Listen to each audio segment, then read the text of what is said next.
बिस्मिल्लाहिर्रहमानिर्रहीम। अस्सलाम वालेकुम, welcome to my YouTube channel. इससे पहले मैंने एक वीडियो बनाई जिसमें मैंने वेस्टलैंड का ब्रीफ इंट्रोडक्शन दिया। आज की जो वीडियो है इसमें हम द वेस्टलैंड का जो फर्स्ट सेक्शन है, the burial of the dead, उसके बारे में हम देखेंगे। इसकी हम समरी देखेंगे और इसमें कुछ फैक्ट्स जो हैं, कुछ इंपॉर्टेंट चीज़ें जो हैं, कुछ रेफरेंसेस जो हैं, हम उनको देखेंगे। तो द बरियल ऑफ डेड जो है, उसके टाइटल से ही हमें एक चीज़ पता चलती है कि ये it is about death, it is something about the spiritual death of the wastelanders. जिस वेस्टलैंड की हमने पहले भी बात की प्रीवियस वीडियो में, जिस वेस्टलैंड को इलियट डिपिक्ट करते हैं, जिस मॉडर्न सोसाइटी को इलियट डिपिक्ट करते हैं कि एक ऐसी लैंड है, एक ऐसी सोसाइटी है जिसमें बैरनेस है, जिसमें स्पिरिचुअल इनफर्टिलिटी है, ये सेक्शन जो है ये स्पेसिफिकली उसी चीज़ को एड्रेस करता है कि जो वेस्टलैंडर्स थे उनके उस सोसाइटी में स्पिरिचुअलिटी नाम की कोई चीज़ नहीं रह गई थी। और जो ये the burial of the dead है, ये स्पेसिफिकली अबाउट डेथ है, इट्स अबाउट डेथ। अब यहाँ पे ये जो सेक्शन है ये स्टार्ट होता है अप्रैल इज़ द क्रूएलेस्ट मंथ, इस लाइन से। इन स्पेसिफिक वर्ड से इस पोएम को जब स्टार्ट किया जाता है तो ये वो अप्रैल नहीं है जो हम चौसर की पोएम में भी देखते हैं, जो हमने कैंटरबरी टेल में भी देखा, जिसको हमने एक स्प्रिंग सीज़न के तौर पे और एक रीबर्थ के सीज़न के तौर पे देखा। यहाँ पे कि वो वाला अप्रैल नहीं एड्रेस किया जा रहा, बल्कि यहाँ पे इलियड जिस अप्रैल की बात करें वो एक बहुत क्रूएलेस्ट मंथ है, जिसमें जो वेस्टलैंडर्स हैं उनको कोई खुशी नहीं है रीबर्थ की या रीजनरेशन की। ये दो कि इलियट ने यहाँ पर इंट्रोडक्टरी लाइंस कैंटरबरी टेल्स की यूज़ की हैं,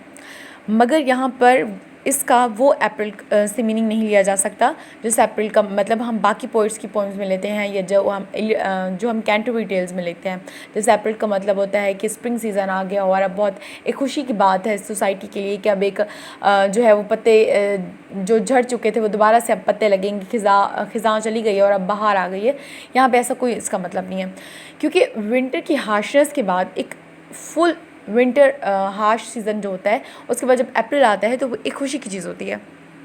मगर यहाँ पर ऐसी कोई खुशी नहीं दिखाई देती। यहाँ पर कोई इस सेंस में नहीं लिया जा रहा इस सीज़न को कि ये रिप्रोडक्टिव है, ये रीजनरेटिव सीज़न है, ये लाइफ गिविंग सीज़न है।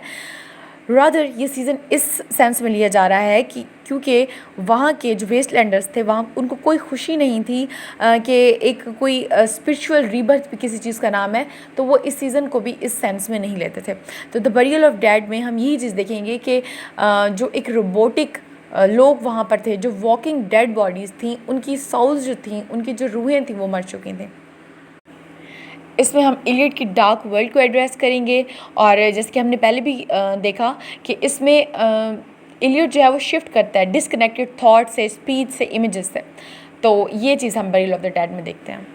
अब अगर हम देखें लाइंस 1 to 18 को, तो इन लाइंस में हम देखते हैं कि एक नेचुरल साइकिल ऑफ डेथ दिखाया जाता है, जिसमें जो पासिंग ऑफ सीजन्स हैं, जो एक शिफ्ट होती है सीजन्स की, जो एक समर से स्प्रिंग सीज़न आ जाता है और एक शिफ्ट होती है सीजन्स की, वो सिम्बलाइज़ करती है इस नेचुरल साइकिल ऑफ डेथ को। अगर हम 1 to 7 लाइन्स की बात करें, फर्स्ट 7 लाइन्स की, तो उनमें हम देखते हैं कि स्प्रिंग की इमेजेस दिखाई जा रही हैं। जैसे एक लाइन है डल रूट्स विद स्प्रिंग रेन, यहाँ पर हमें स्प्रिंग की इमेज देखने को मिलती है। डल रूट्स मतलब कि वो रूट्स जो जिन पर विंटर की जो स्नोफॉल होती है वो उन पर पड़ चुकी होती है और वो रूट्स जो हैं वो अब कहीं से भी वो इस काबिल नहीं रही होती कि वो रिप्रोडक्शन के अमल को दोबारा से कर सकें। तो डल रूट्स विद स्प्रिंग रेन में हमें ये चीज़ नज़र आती है कि यहाँ पर स्प्रिंग सीज़न की जो इमेजेस हैं उनको शो कराया जा रहा है। फिर अगर हम एक वर्ड देखते हैं लाइलैक्स, जो फ्लावर्स हैं स्प्रिंग के, फिर एक वर्ड हम देखते हैं ब्रीडिंग, प्रोडक्शन। अब इन सब प्रोड्यूसिंग, अब इन सब वर्ड से हमें ये चीज़ साफ पता चल रही है कि यहाँ पर स्प्रिंग सीज़न को डिपिक्ट किया जा रहा है। अगर हम लाइन 8 को देखते हैं, summer surprised us coming over the Starnbergersee. अब यहाँ पर ये स्ट्रांसबर्गर सी जो है वो एक लेक है जो कि जर्मनी में है। अब यहाँ पर म्यूनिक में, जर्मनी में, अब यहाँ पर भी समर जो है वो आया है और उसने स्प्रिंग को जो है वो रिप्लेस किया है। यहाँ पर इन लाइंस में समर ने स्प्रिंग को रिप्लेस किया, तो यहाँ से भी हमें पता चलता है कि सीज़न की शिफ्ट हो रही है। अब यहाँ पर अगर हम देखें तो ये बगैर किसी मकसद की ये लाइन्स नहीं लिखी गई कि इस तरह सीजन्स आ रहे हैं जा रहे हैं, बल्कि ये एक specific natural cycle of death को दिखाया जा रहा है कि किस तरह चीज़ें जो हैं वो एक बर्थ से डेथ की तरफ आ रही हैं। अब अगर हम यहाँ पर देखते हैं रेफरेंस, जो हमने स्ट्रैनबर्गर्सी का रेफरेंस देखा है, ये भी कोई ऑर्डिनरी रेफरेंस नहीं है, बल्कि इसमें हम ये चीज़ देखते हैं कि किस तरह इलियट अपने पास्ट की इमेजेस को शो करा रहा है, किस तरह वो अपने पास्ट से रेफरेंसेस दे रहा है, क्योंकि इलियट जो है वो बिलोंग करते हैं यूएस और इंग्लैंड से। अब यूनाइटेड स्टेट्स और इंग्लैंड वर्ल्ड वार 1 में अगेंस्ट था जर्मनी। अब Germany versus US and England, अब इन पिक्चर्स को इस रेफरेंस के तहत डिपिक्ट किया गया है कि किस तरह वर्ल्ड वार 1 हुई, किस तरह ये वो टाइम पीरियड था उससे पहले वर्ल्ड वार 1 का, जिसमें इस तरह डेड बॉडीज़ जो हैं उन्होंने एक न्यू बर्थ दी सोसाइटी को, जो सोल्जर्स की डेड बॉडीज़ थी या जो पार्टिसिपेंट्स की डेड बॉडीज़ थी। तो ये सारा का यहाँ पर जो हम चीज़ देखते हैं वो स्पिरिचुअल डिके को देखते हैं। और एक और चीज़ जो हम यहाँ पे देखते हैं वो ये है कि क्योंकि वेस्टलैंडर्स की सोसाइटी वो थी जो फिज़िकल प्लेजर्स को स्पिरिचुअल प्लेजर्स पर प्रेफरेंस देते थे, वो प्रेफर करते थे फिज़िकल लस्ट को और फिज़िकल प्लेजर्स को स्पिरिचुअल प्लेजर्स पर। तो ये चीज़ हम इन लाइन्स में देखते हैं। उसके बाद अगर हम इन्हीं लाइंस की बात करें 8 to 18 लाइंस में, तो इसमें हमें जैसे कि प्रीवियस वीडियो में मैंने ये चीज़ बात बताई कि टायरेसियस जो है वो एडिपस रेक्स से एक बोरो किया गया कैरेक्टर है, जिसको इलियट टेम्पल स्पोक्समैन के तौर पे, मॉडर्न सोसाइटी के स्पोक्समैन के तौर पे इंट्रोड्यूस करवाया है। अब अगर टायरेसियस की हम बात करें तो यहाँ पर एक सीन डिपिक्ट किया जाता है, और ये बात पहले भी मैंशन हो चुकी है कि किस तरह इलियट ने डिफरेंट स्टोरीज़ को, डिफरेंट रेफरेंसेस को, डिफरेंट इमेजेस को, डिफरेंट हम कह सकते हैं कि डिफरेंट स्टोरीज़ को उन्होंने मेंशन किया है 1 by 1, और वो इस तरह मेंशन किया है कि वो बहुत इनकोहेरेंट वे में मेंशन किया है, लाइक वो कोई प्रॉपर स्ट्रक्चर में मेंशन नहीं की गई है। इसी तरह यहाँ पर हम एक पीस ऑफ स्टोरी देखते हैं इन लाइंस में कि जिसमें टायरेसियस जो है वो अपनी बिलवेड के बारे में बात करते हैं, मैरी के बारे में, जो उनके अपने पास्ट के बारे में, अपने जो उनके पास्ट डेज, चाइल्डहुड डेज़ होते हैं उनके बारे में बता रही होती है, किस तरह वो अपने कज़न के साथ बाहर जाती हैं, और वो मतलब कि हॉलीडेज़ होते हैं, विंटर हॉलीडेज़ होते हैं जिनमें वो एंजॉय करती हैं। लेकिन अब ऐसा कोई सीन नहीं है उनकी लाइफ में, अब ऐसा कोई ना ही कोई हॉलीडेज़ है, ना कोई फ्रीडम है, ना कोई फ्री स्पेस है। तो उनकी ये जो, जैसे वो बात करती है ना कि वो एक टाइम के अंदर ट्रैप्ड है, इसी तरह ये चीज़ डिपिक्ट करती है ह्यूमैनिटी को, वेस्टलैंडर्स की ह्यूमैनिटी को, कि वो ह्यूमैनिटी जो है वो इस तरह किस तरह ट्रैप थी इस चीज़ में, मतलब कि ह्यूमैनिटी जो है वो बिल्कुल भी उस टाइम पे फ्री नहीं थी। तो बात हर तरफ से आकर इस एक पॉइंट पे आकर खड़ी हो जाती है कि वेस्टलैंडर्स की स्पिरिचुअल डिके या वेस्टलैंडर की जो स्पिरिचुअलिटी थी या स्पिरिचुअल लाइफ थी वो किस हद तक मुतासर हो चुकी थी। लाइन्स 19 to 30 को हम टर्मोइल इन द वेस्टलैंड का टाइटल दे सकते हैं। लाइक इसमें हम देखते हैं कि किस तरह एक टर्मोइल है, किस तरह एक डिस्ट्रक्शन है वेस्टलैंड के अंदर। जो फॉरेस्ट हैं वो अब कुछ भी लाइक ऑफ़र करने के काबिल नहीं है, they have nothing to offer us. और जो लैंड है वो इनफर्टाइल है, वहाँ पे हर तरफ स्टोन्स ही स्टोन्स हमें नज़र आते हैं, बैरन लैंड नज़र आती है, वहाँ पे कोई शेडो नहीं है, कोई ट्री ऐसा नहीं है जो हमें शेडो दे सके, कोई हमें शेल्टर दे सके, कोई ऐसी जगह नहीं है जहाँ पर हमें शेल्टर मिल सके, जहाँ पे ह्यूमैनिटी को शेल्टर मिल सके। ब्लेजिंग हीट है, स्कॉचिंग हीट ऑफ सन है वहाँ पर, और कुछ भी ऐसा नहीं है कि ह्यूमैनिटी जो है या लोग जो हैं वो कुछ भी जज करने की या गैस करने की पोजीशन में नहीं है। ब्रोकन इमेजेस हैं हर तरफ, we can say that they only bear the broken images over there. और वहाँ पर जो है ब्रोकन इमेजेस अब किस चीज़ को डिपिक्ट करती हैं कि जो ओल्ड सिविलाइजेशंस थी उनका वहाँ पे कितना लेफ़्ट ओवर है,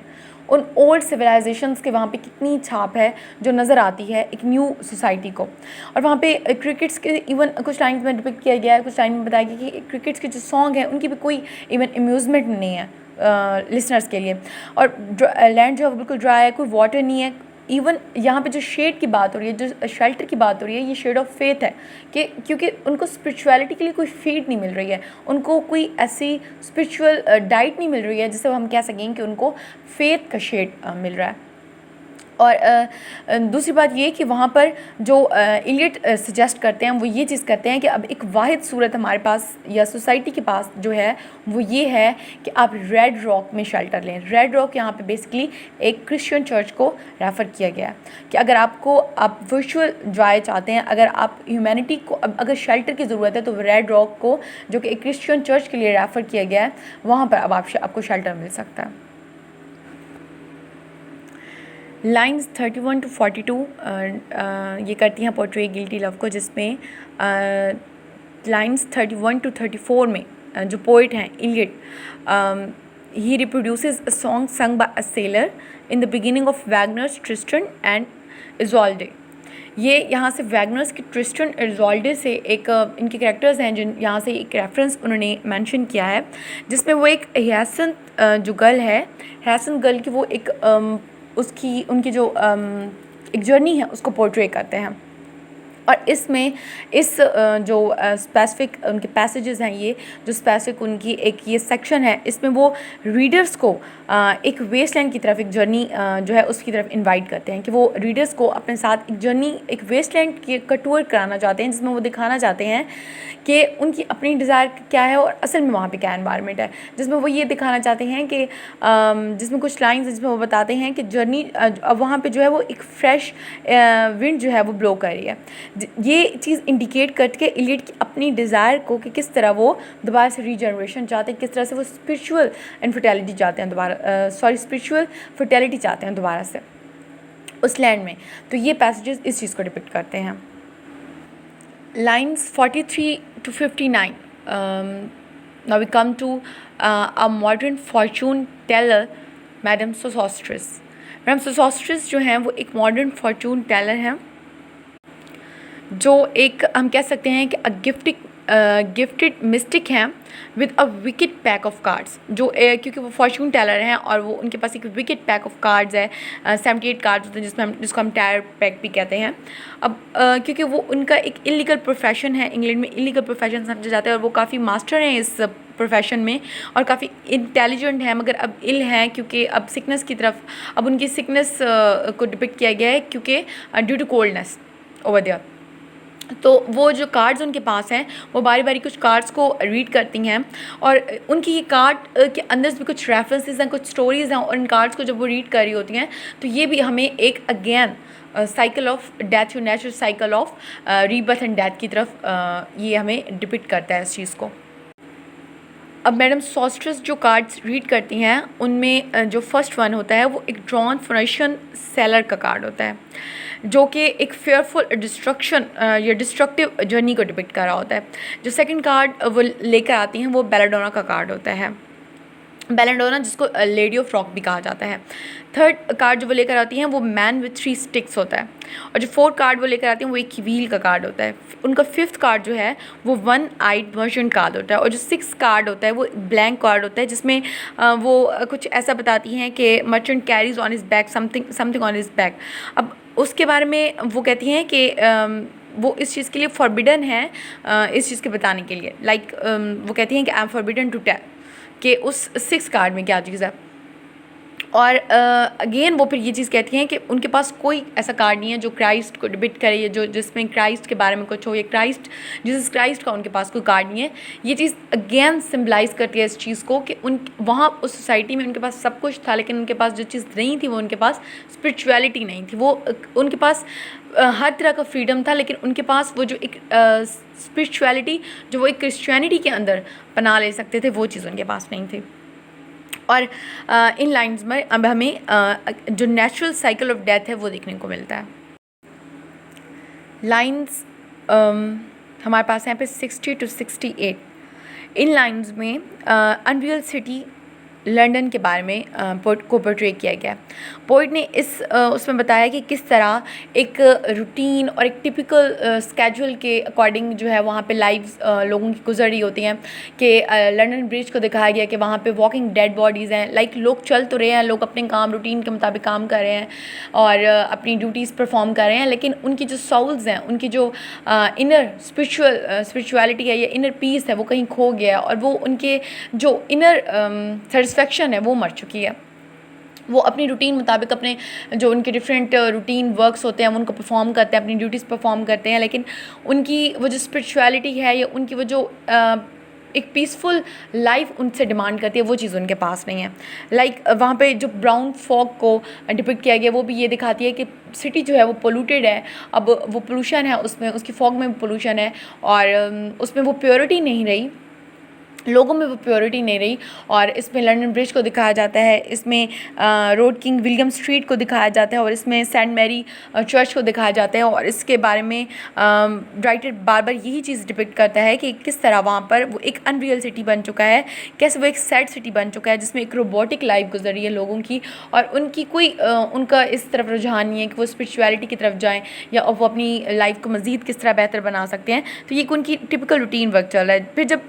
क्लॉक स्टक करती है 9, जब 9 का हिस्सा, तो उस टाइम भी ये चीज़ पता चलती है कि अब उनकी एक न्यू